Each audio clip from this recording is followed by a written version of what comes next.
నమస్తే గురువుగారు. శుభమస్తు, ఆనంద సిద్ధిరస్తమ. గురువుగారు, ఇప్పుడు కొన్ని ఆచారాల్లో మహిళలకి కొన్ని రిస్ట్రిక్షన్స్ అనేవి ఉంటాయి. ఇప్పుడు ఉదాహరణకి శబరిమల అయ్యప్ప స్వామివారి ఆలయం తీసుకోండి. అంటే ఈ ఆలయానికి వెళ్ళాలన్నా కూడా మహిళలకి కొన్ని రిస్ట్రిక్షన్స్ ఉన్నాయి.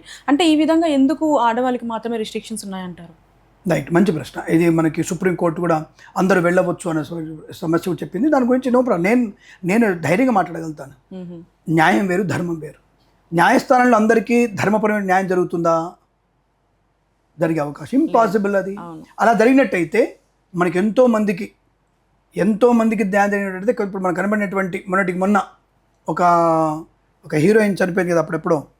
మోహన్ బాబు సినిమాలో హీరోయిన్ ఒక ఆవిడ ఉండేది. ఆమెకి వాళ్ళకి 7 ఏళ్ళు శిక్ష చేశారు. లవర్స్ అని చెప్పేసి వాడు విషయం తాగారు.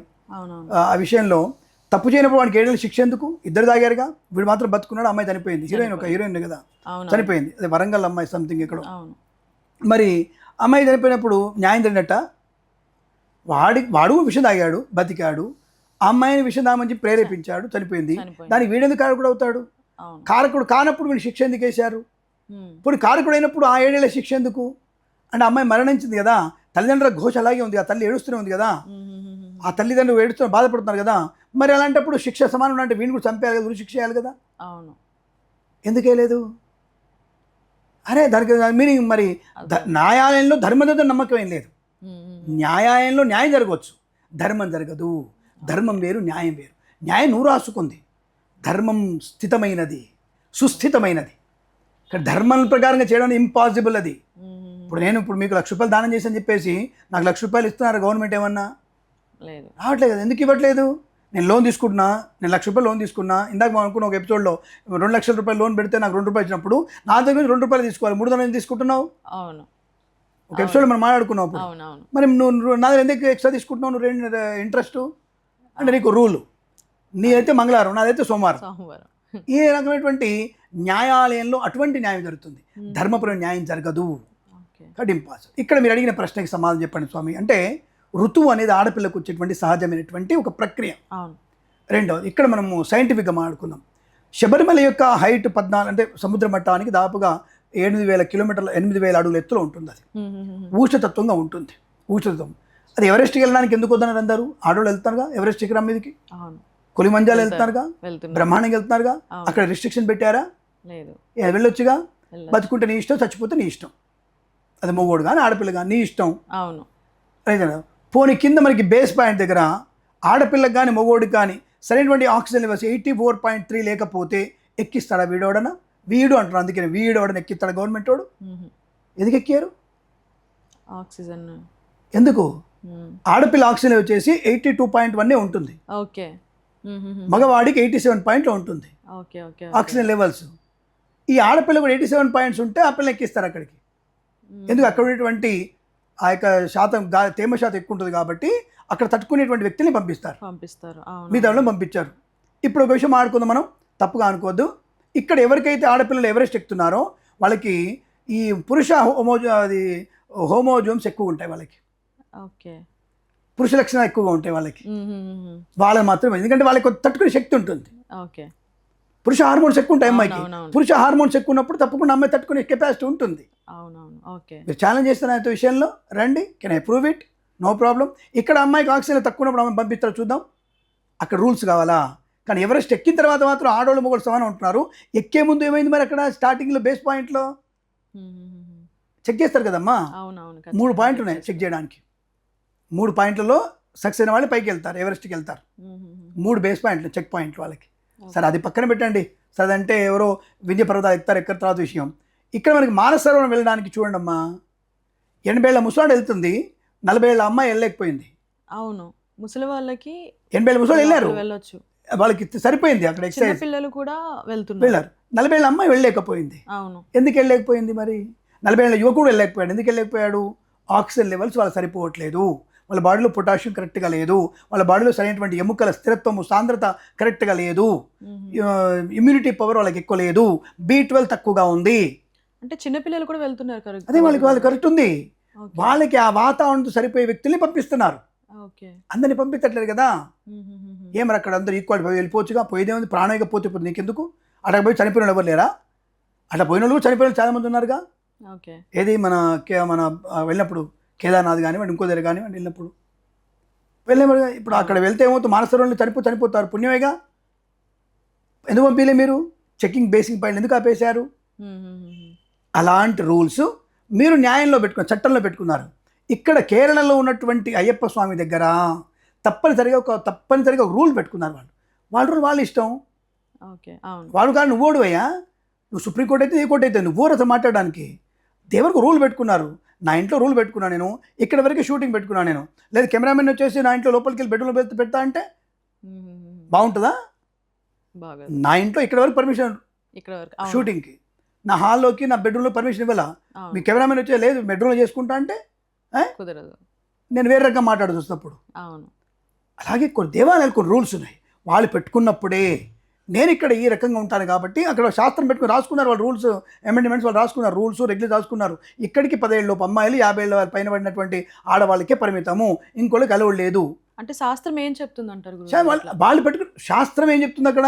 అలాంటప్పుడు అక్కడి వరకు మాట్లాడదాం మనం. కేరళ అన్నారు కాబట్టి అయ్యప్ప మళ్ళీ చెప్పారు కాబట్టి చెప్పాను, అక్కడ రూల్ అది. మరి ఇదే మనకు భాగ్యనగరంలో కానీ విజయవాడలో కానీ ఏలూరులో కానీ అయ్యప్ప స్వామి దేవాలయంలో ఎంతమంది ఆడవాళ్ళు వెళ్ళట్లేరు గుళ్ళకి? వెళ్తున్నారు కదా, కంపల్సరీ కదా. మరి అదే అక్కడ వెళ్తున్న ఆడవాళ్ళు వాళ్ళకి ఋతువు ఉన్నప్పుడు వెళ్తున్నారా? నాకు సమాధానం చెప్పాలి. ఎవడైనా ఆడవాళ్ళు ఎవరైనా సరే ఇక్కడ ఋతువు ఉన్నప్పుడు మీ గళ్ళలోకి వెళ్తున్నప్పుడు అమ్మవారి గుడి కానీ పోలేరమ్మ గుడి కానీ మన విశాఖపట్నంలో జగదాంబ గుడి కానీ ఇంకెవరైనా సరే అమ్మవారి గుడి వెళ్ళే వాళ్ళు కానీ అయ్యప్ప గుడి వెళ్ళే వాళ్ళు కానీ ఋతువులు ఉన్నప్పుడు వెళ్తున్నారా? అక్కడ గొడవ అది జరిగింది. ఋతువు వచ్చినప్పుడు వెళ్తే ఏమైందని చెప్పేసి ఈ శానిటరీ నాప్కిన్ యాత్ర మీద చేసినటువంటి వ్యక్తులు కూడా ఉన్నారు. ఆ వ్యక్తులు దమ్ములు కొట్టి మందులు కొట్టిన వ్యక్తులు కూడా ఉన్నారు, బయటపడింది ఆ విషయంలో. కానీ సుప్రీంకోర్టు మాత్రం అక్కడ అందరికీ వెళ్ళొచ్చు, వివక్ష లేదు అని. ఇప్పుడు ఎవరు వెళ్ళరు, అక్కడికి వెళ్ళరు. ఇప్పుడు ఎవరు వెళ్ళరు. సుప్రీంకోర్టు రూల్ ఇచ్చినా సరే వెళ్ళరు. ఇప్పుడు ఎవరు 10 ఏళ్ళలోపు అమ్మాయిలు వెళ్తారు, 50 ఏళ్ళ తర్వాత వెళ్తారు. అది గౌరవం అంటే, అది సనాతన ధర్మ గొప్పతనం. ఇక్కడ ఏంటంటే విచక్షణ అంటే అక్కడ ఉందనుకుంటున్నాను మీరు. మరి మిగతా ఈ భాగ్యనగరంలో ఉన్నటువంటి దేవాలయాల్లోకి ఎంతమంది వెళ్ళట్లేరు? అయ్యప్ప గుడికి అందరు వెళ్తున్నారుగా. ఎవరైనా ఆపారా మిమ్మల్ని ఎవరన్నా? మరి ఎందుకు దాని గురించి మాట్లాడరు? ఆ దేవాలయంలో అటువంటి రూల్స్ ఉన్నాయి. తిరువనంతపురం వెళ్తే మీరు అక్కడ తిరువనంతపురంలో మగవాళ్ళు ఇలాగే వెళ్ళాలి, ఆడపిల్ల చీర వెళ్ళాలి. నువ్వు ఏ కోర్టు కానీ నువ్వు వెళ్ళిపో, నువ్వు కట్టుకొని లోపల రా, లేకపోతే వెళ్ళు బయటికి, తన్ని తగిలేస్తాడు వాడు, తోసేస్తాడు, రూడ్గా బిహేవ్ తోసేస్తాడు వాడు. అది రూల్ అంతే. అక్కడ స్వామివారికి రంగనాథుడికి అలాగే వెళ్ళాలి, అనంత పద్మనాభుడికి అలా వెళ్ళాలి. నువ్వు ఆయన దర్శనం అలాగుంటేనే అవుతుంది.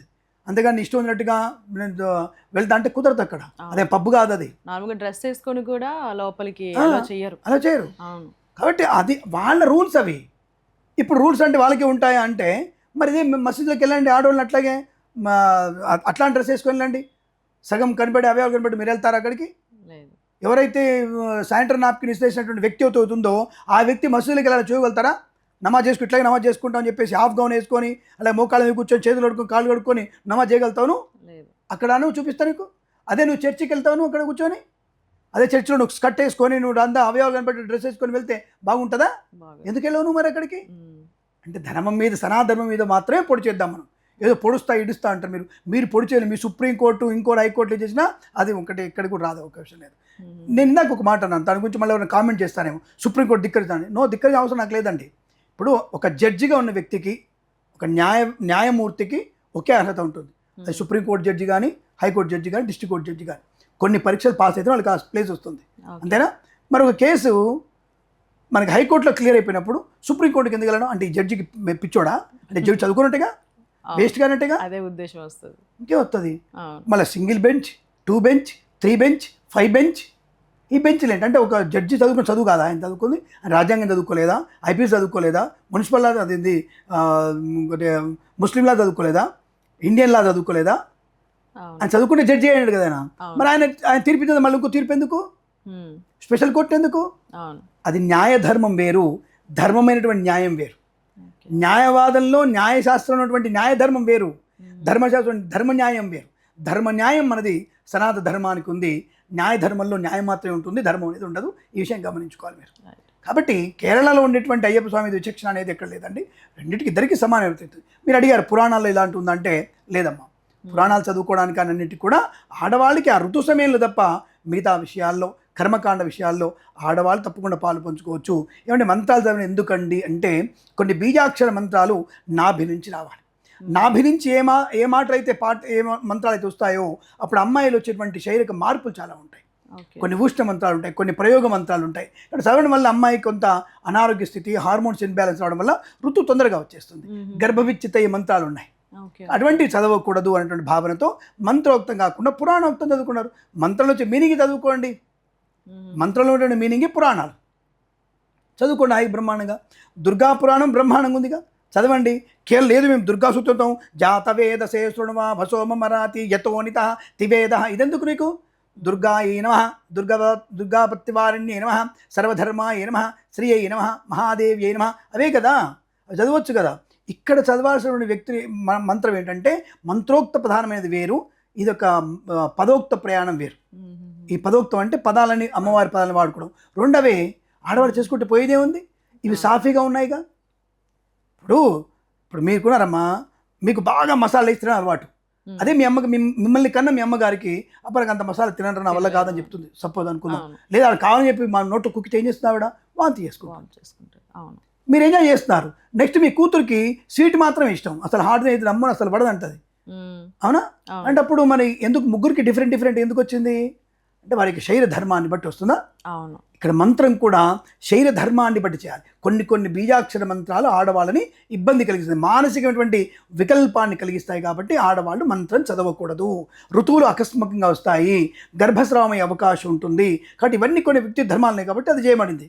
కానీ సరస్వతి ఆడపిల్లని, లక్ష్మి ఆడదే, సావిత్రి ఆడదే, గాయత్రి ఆడదే, మమ్మల్ని పెట్టుకుని మీరు చేస్తున్నారు. ఒరే మీ నుంచి తీసుకునే అదే చెప్తున్నాం మేము కూడా. మీరు చేసిన ఎందుకు, మీరు అక్కడ చేసే యజ్ఞంలో మీరు అగ్నిహోత్రం అందిస్తారు, పుణ్యం మీకే వస్తుంది కదా.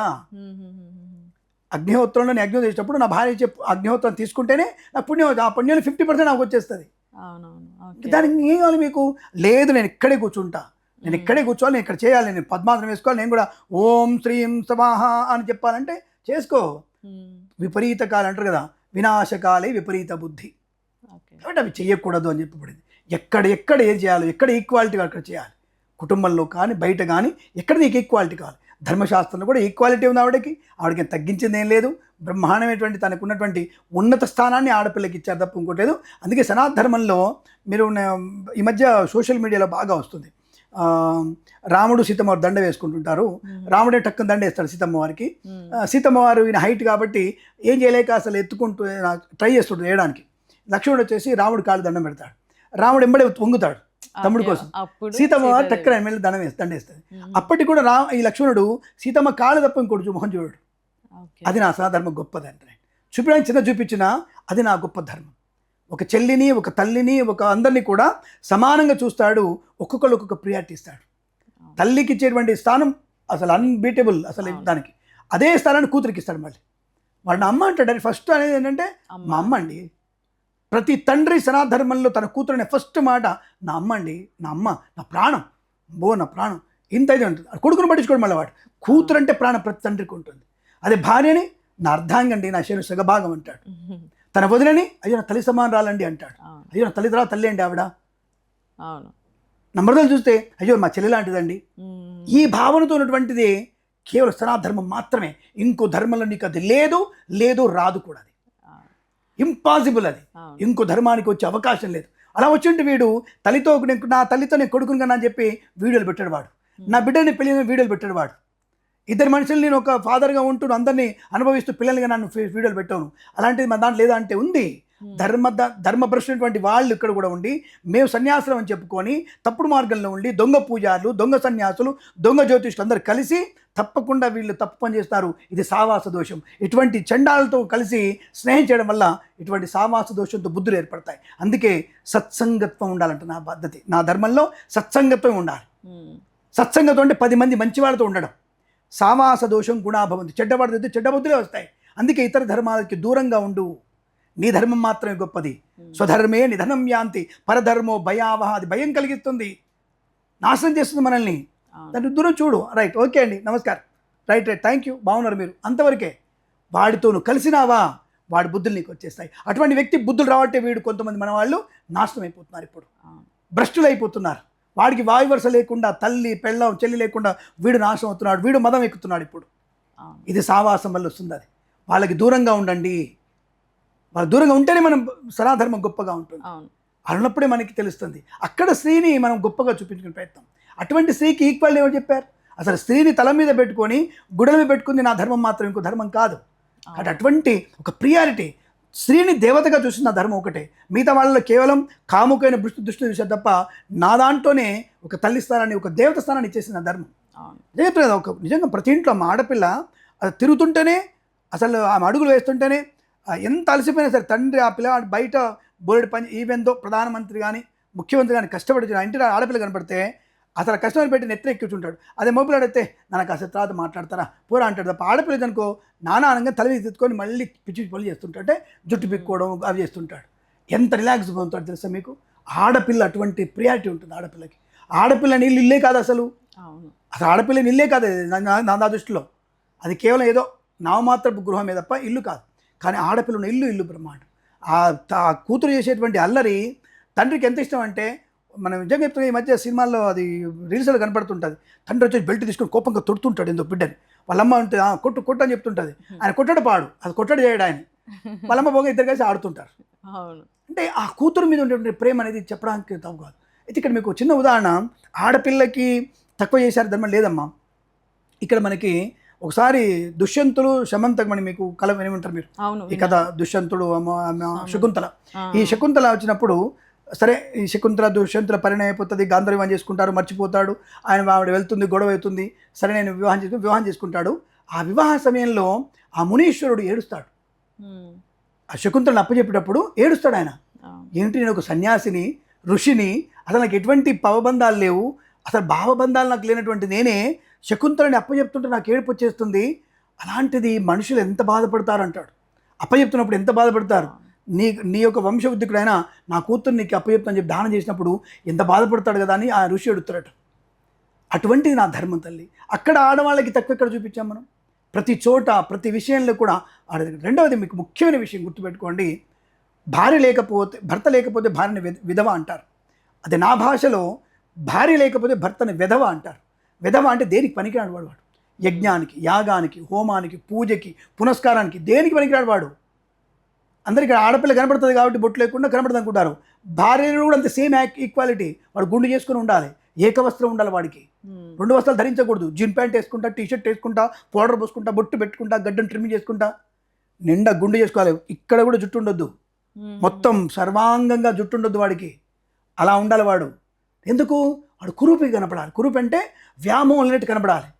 ఇప్పుడు ఎందుకు అమ్మాయిని బొట్టు లేకుండా గాలిగా చూడమని చెప్తున్నాం మనం అంటే, కాముకమైన పాతివ్రత్యాన్ని పోగొట్టుకుంటుంది కాబట్టి, అవతలి వాడికి ఆకర్షణ కలిగిస్తుంది కాబట్టి బొట్టు పూలు పెట్టుకొని వాళ్ళలో 2 రకాల భావన. ఒకటి ప్రత్యక్షంగా వాడు కాముక భావన ఉండొచ్చు, ఈమెకు కూడా కాముక భావన రావచ్చు, మనుషులం కదా వస్తుంది అది. రెండవది ఆకర్షణ వల్ల కూడా నిన్ను చూసి అందంగా చూసిన తర్వాత వాడు తప్పుడు పని వాడి భార్య దగ్గర వాడు సంగం ఇస్తున్నప్పుడు నిన్ను బుద్ధిలో పెట్టుకుంటే కూడా అది పాపమే. ఆ పాపానికి కారణం అవుతున్నావు. సేమ్ అదే కూడా నువ్వు కూడా మొగోడికి కూడా ఉంటుంది.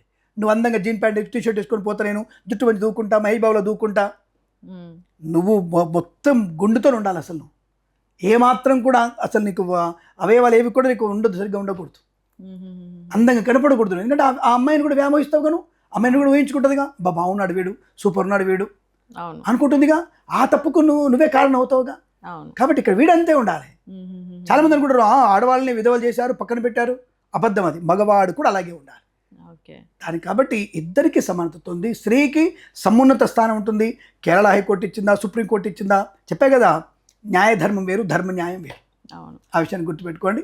స్త్రీకి ఉన్నతమైనటువంటి స్థానం ఇచ్చింది నా ధర్మశాస్త్రం, మాత్రమే ఇంకొకటి ఇవ్వలేదు. నిజంగా గురుగారు, ఒక స్త్రీకి మన సనాతన ధర్మంలో ఎంత విలువ ఉంది అనేది చాలా అద్భుతంగా చెప్పారు.